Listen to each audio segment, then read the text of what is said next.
Hi everyone, today I wanted to make a quick video about an issue I had with a TV I bought for really cheap second-hand. This is a Phillips 52 inches TV with all the inputs you might need. For HDMI ports, discard, component, VGA, 3.5mm audio jack in and out, audio RCA. However, the HDMI ports have this weird issue where the image turns really pink randomly and goes back to normal also randomly. As you can see, the picture goes back to normal when I switch to another non-active source and back to the HDMI port. Also, you can see that the menus don't seem to be affected by the issue.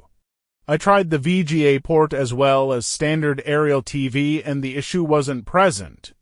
My guess was that there was an issue with the HDCP chip or process.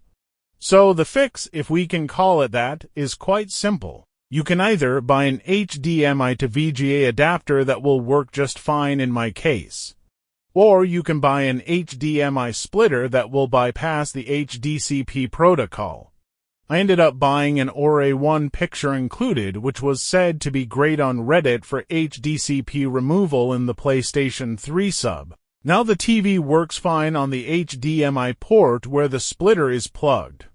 If you want to try this for yourself, just check if your problem might be the same. Pink image, TV menu seems normal, image goes back to normal after switching sources, other sources work fine. I hope I helped you solve this issue and save your TV and some money in the process.